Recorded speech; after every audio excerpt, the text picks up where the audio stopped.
Capítulo 8, 1964, O Elo Perdido. O Serviço de Inteligência comprando paletó. Em 1964, Jânio Quadros, então político de oposição, fez uma visita a Moscou e Leningrado, hoje São Petersburgo, acompanhado por um tradutor, de quem ficou amigo. Durante os encontros com os soviéticos e, de acordo com as declarações do tradutor, Quadros garantiu que estava do lado da União Soviética, segundo a Furchenko e T. Nafrali, no livro Jogo Infernal, História Secreta da Crise do Caribe de 1958 a 1964. Quadros se encontrou novamente com o tradutor em 1960, em Havana, quando este estava em Cuba, não como o tradutor ou jornalista, que fingia ser, mas como oficial da KGB. Fazia parte, portanto, do Serviço de Inteligência Soviético do primeiro departamento da KGB. E seu nome era Alexander Ivanovich Alexiev, um dos personagens mais importantes durante a crise do Caribe. Como era um oficial de alta patente do serviço secreto, Alexiev tinha acesso ao líder cubano Fidel Castro. Jânio Quadros não sabia a verdadeira identidade de Alexiev e garantiu a seu amigo que, abre aspas, quando eu chegar ao poder, e chegarei com 100% de certeza, você será o primeiro a receber o visto. Fecha aspas. Em outubro de 1960, Jânio Quadros foi eleito presidente do Brasil. E para Moscou havia chegado a hora de cobrar a promessa. O Kremlin decidiu usar o bom relacionamento entre o presidente e o espião. E Alexiev fora chamado imediatamente de volta a Moscou para assumir uma nova e muito importante tarefa. Abre aspas. Você vai voar para o Brasil, fecha aspas. Recebeu a ordem diretamente do líder soviético Nikita Khrushchev.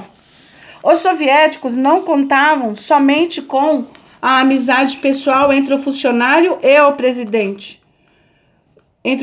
brasileiro, para organizar a viagem com perfeição. A primeira desde 1947, quando as relações diplomáticas foram interrompidas. Pediram ajuda ao Serviço de Inteligência Tchecoslovaco. Os russos sabiam muito bem que os tchecos já tinham por aqui uma residentura muito bem e que os tchecos Os russos sabiam muito bem que os tchecos já tinham por aqui uma residentura de agentes funcionando a todo vapor. Todos os relatórios e todos os documentos relacionados ao trabalho da rede de agentes no Rio passaram pelas mãos dos assessores soviéticos em Praga e eram regularmente entregues a Moscou. Nas fontes oficiais russas há muitas informações sobre Alexiev. Vale a pena analisar quem era esse homem enviado por ordem do líder soviético para encontrar-se com o presidente brasileiro e reatar as relações diplomáticas. O sobrenome verdadeiro de Alexiev era Shirov. Nasceu em 1913 e entre 1935 e 1939 estudou História na Universidade de Moscou. Mesmo antes de entrar para o serviço secreto soviético, já possuía experiência em combate, pois em 1938 lutara na Espanha como chefe de um grupo de conselheiros soviéticos. Passou a fazer parte do serviço em 1941 sob o codinome Alexiev, e sua missão era permanecer no local e atuar na retaguarda caso os alemães tomassem Moscou. Passou os 3 anos seguintes como funcionário do serviço de inteligência no Irã e no norte da África. Entre 1949 e 1951, foi oficialmente attaché na Embaixada Soviética em Paris. E, em seguida, de 1954 a 1958, trabalhou na Embaixada em Buenos Aires. No livro russo sobre o Serviço de Inteligência da União Soviética no exterior, está esclarecido que sua atividade de espionagem na Argentina abrangia toda a América Latina. Em outubro de 1959, a diretoria da KGB o enviou para Cuba como correspondente da agência de imprensa, a TASS, para que se orientasse sobre a situação e estabelecesse contato com os chefes da revolução em Havana. Como descreve o livro, essa missão foi cumprida com excelência por Alexeyev. De 1960 a 1962, foi conselheiro na Embaixada Soviética, o que confirmou como o personagem mais importante da KGB em Cuba. Conhecia Fidel Castro, Raul e Che Guevara pessoalmente e tinha total acesso aos líderes. Segundo informação do livro Plutônio para Fidel, Trovão Turco, Eco Caribenho, de Ana Granatova, Titov voou para Cuba em 1959, usando seu sobrenome verdadeiro. Sua tarefa era convencer os líderes da revolução de que seu movimento dialogava com os ideais soviéticos. Após um mês no país, Alexeyev já intermediava os contatos entre diplomatas cubanos e soviéticos, e foi ele que conduziu as assinaturas dos primeiros acordos comerciais e possibilitou a concessão de um empréstimo de $100 milhões com juros incrivelmente baixos. Foi também através de Alexeyev que Castro pediu armas a Khrushchev. De 1962 a 1968, período mais importante de sua carreira, cumpriu a função de embaixador de seu país em Cuba. Em seguida, voltou para Moscou para, depois, tornar-se embaixador em Madagascar. Aposentou-se em 1980 e faleceu em 2001. Segundo fontes oficiais russas e os arquivos de Praga, Alexeyev foi funcionário dos serviços especiais soviéticos desde 1941, mesmo tendo cumprido diferentes funções ao longo da vida, jornalísticas, culturais, científicas e diplomatas. Sempre foi, antes de tudo, um funcionário da KGB. Voltemos aos arquivos tchecos, segundo os quais podemos reconstruir a missão de Alexander Ivanovich Alexeyev no outono de 1961. Apesar de sua amizade com Jânio Quadros e mesmo com a garantia de que o próprio presidente cuidaria para que Alexeyev recebesse o visto brasileiro, a central da KGB contatou sobre a questão com a STB na metade de março de 1961. Certamente foi a eficiência demonstrada pelo oficial em Cuba, onde as coisas estavam esquentando, que motivou as autoridades soviéticas a enviarem-no ao Brasil. Não um diplomata, mas um político. Não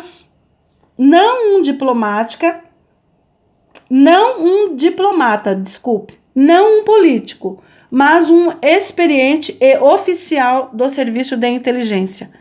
Como o maior país da América Latina, hoje eu tô difícil, né? Mas vamos lá. Como o maior país da América Latina, o Brasil devia ser uma incrível tentação para a União Soviética, e até hoje é, né?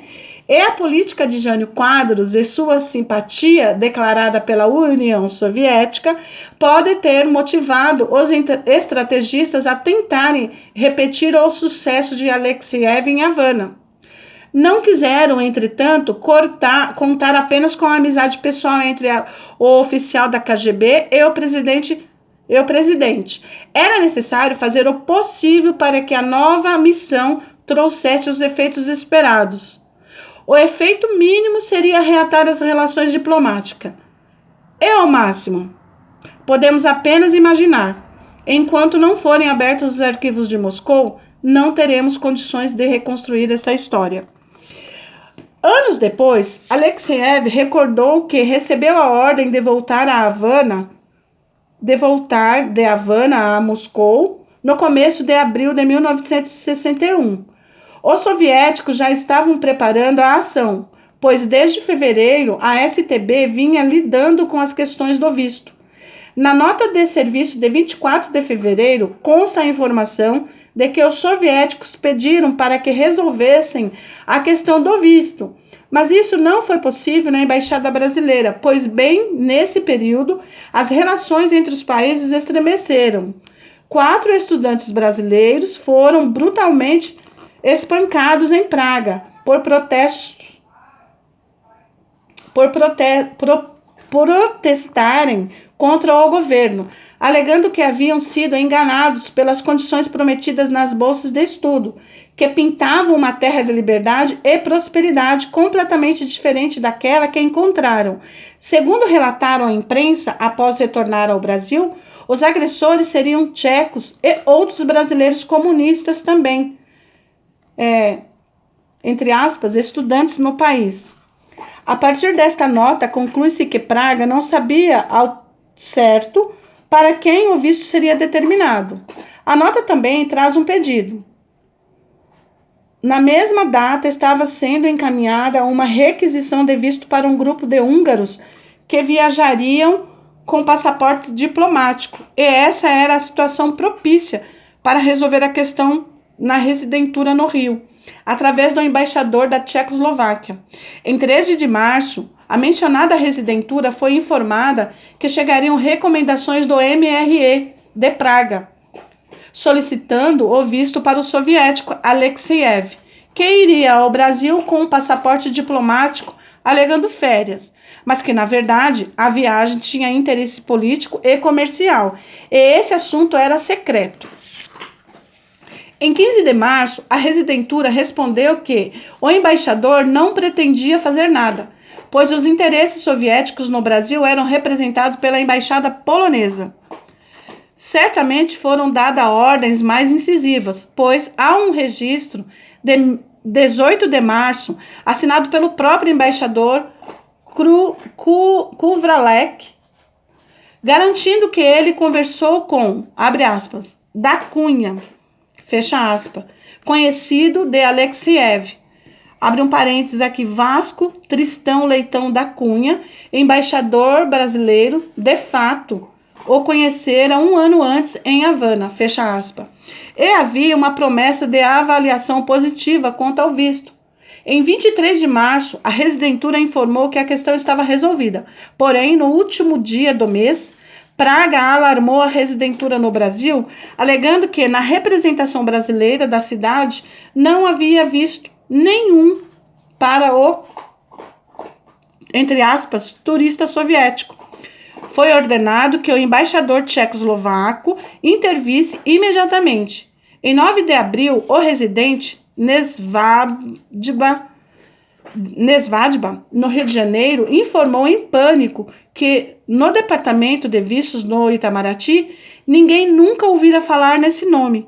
Desconfiava, já que a recomendação fora dada por, entre aspas, João Dantas, dia 11 de abril. Finalmente houve um progresso, pois, abre aspas, Jânio, fecha aspas, se encarregara pessoalmente da questão e a embaixada brasileira em Praga forneceria o visto. Em 21 de abril, Praga, num tom mais calmo, informou a residentura no Brasil que Alexeyev chegaria no Rio pela companhia SAS no dia 23 de abril, domingo, às 12 horas e 30 minutos, no aeroporto. O camarada Jerersky, né? Abre aspas, para quem informamos que Alexeyev é um órgão do Serviço de Inteligência Soviético, fecha aspas, estaria à espera do diplomata soviético. Durante toda a estadia de Alexeyev no Brasil, Ierevsky ficaria à sua disposição. Em 25 de abril, chega a confirmação de que Alexeyev aterrissara com sucesso no Rio de Janeiro.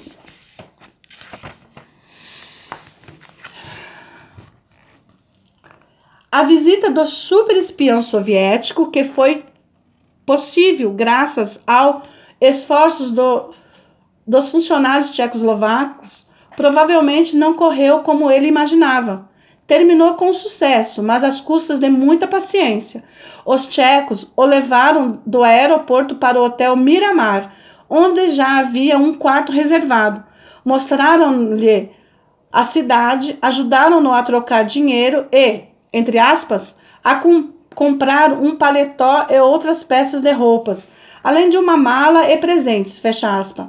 É possível concluir que, na opinião dos tchecos, a roupa que vestia e a que possuía na bagagem não eram apropriadas para uma audiência com o presidente.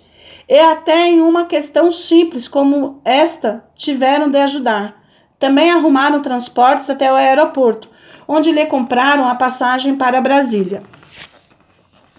Alexeyev voou até a capital 2 vezes, pois da primeira vez, inesperadamente, o presidente precisou deixar a capital por alguns dias. Em 26 de abril, por intermédio de seu secretário José Aparecido, o presidente pediu ao amigo soviético para que o encontro ocorresse no dia 5 de maio. Na realidade, a reunião no gabinete presidencial pôde ser marcada graças ao contato do camarada Bakalar, um outro residente tchecoslovaco em Brasília. Ele se ocupava de um figurante de codinome Mogul.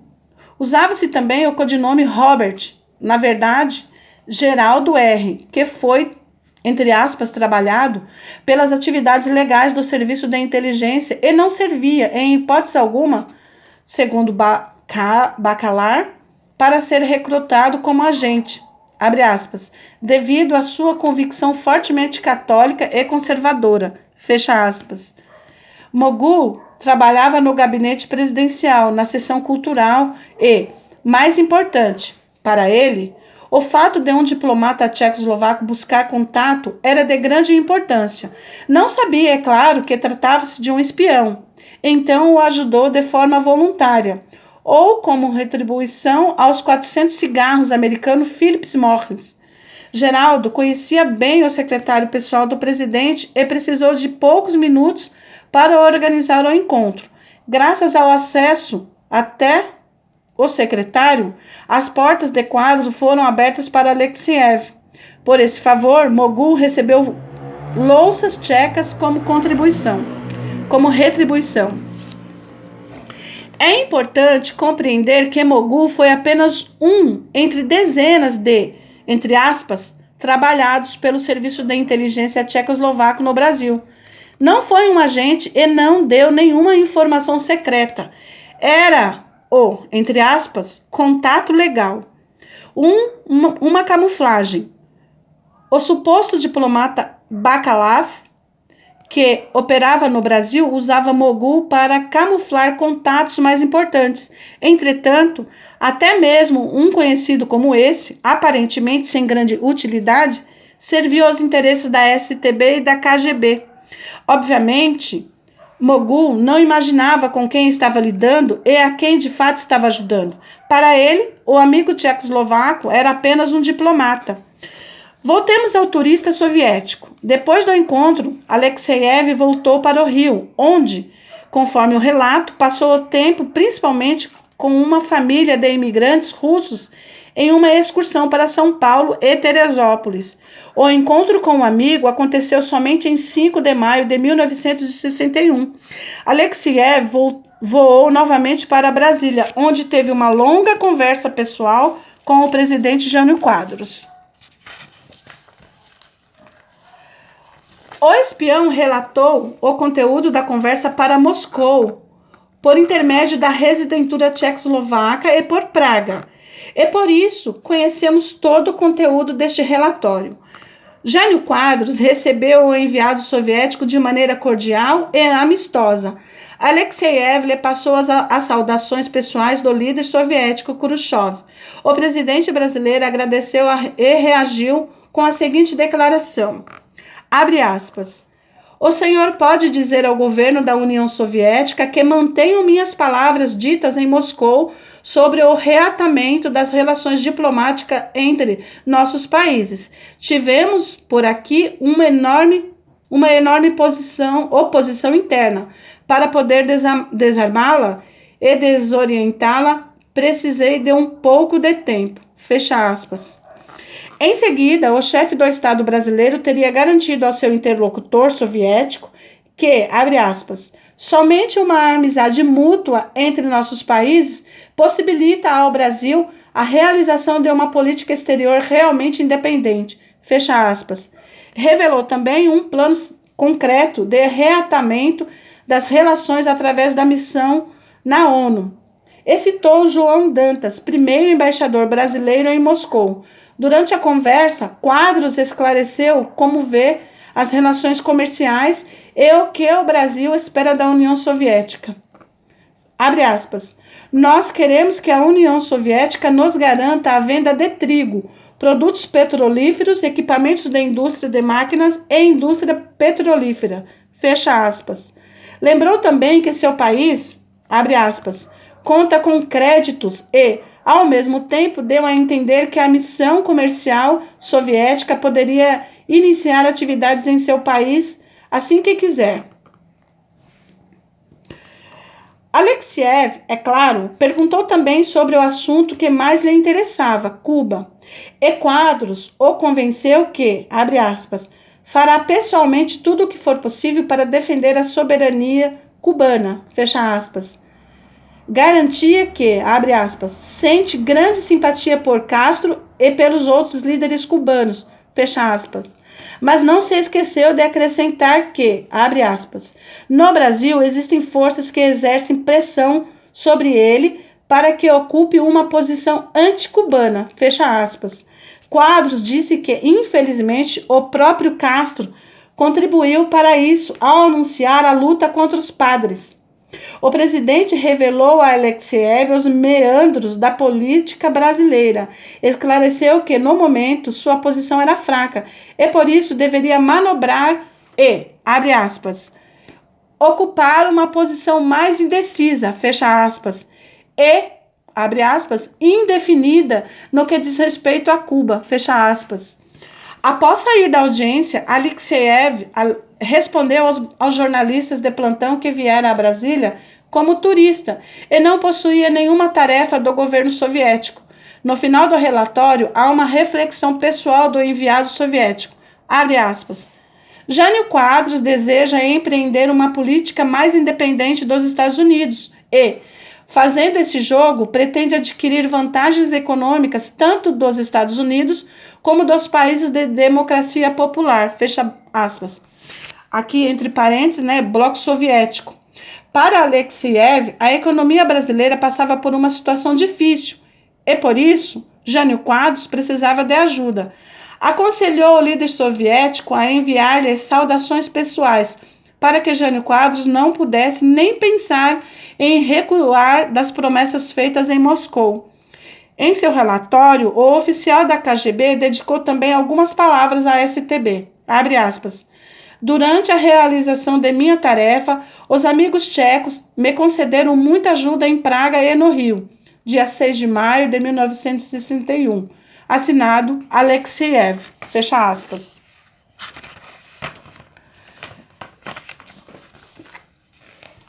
O espião soviético deixou o Rio de Janeiro em 18 de maio.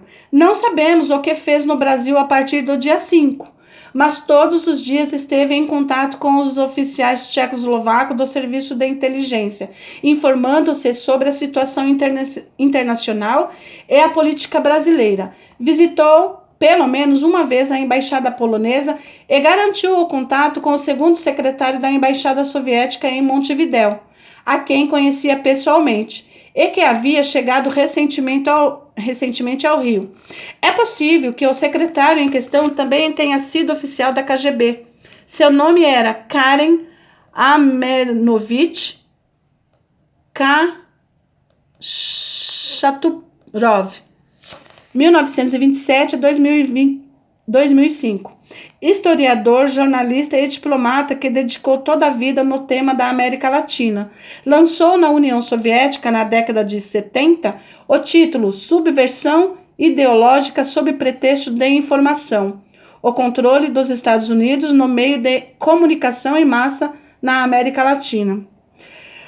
No arquivo ABS em Praga, existe um documento diretamente relacionado à estadia do camarada Alexeyev no Brasil. Trata-se de nota de um funcionário do Serviço de Inteligência tchecoslovaco sobre a vigilância do hóspede soviético pela polícia política brasileira no dia da partida. Entende-se que o objetivo da observação, feita de maneira pouco competente ou conscientemente aberta, era certificar-se de que Alexeyev deixara o país. Ainda em maio, por intermédio de seus conselheiros no MV de Praga, os soviéticos solicitaram à STB uma operação ativa no Brasil. Não foi a única ação do tipo naquele ano, desde 23 de novembro de 1961, ou seja, no reatamento das relações diplomáticas entre Brasil e União Soviética. Passaram a atuar no país pelo menos 2 serviços secretos ameaçadores, pois não existem dúvidas que, na Embaixada Soviética, desde o início, a residentura do Serviço de Inteligência no Estrangeiro da KGB fizera um ninho. Ok, pessoal? Então, aqui começa todo a ação demoníaca do comunismo no Brasil.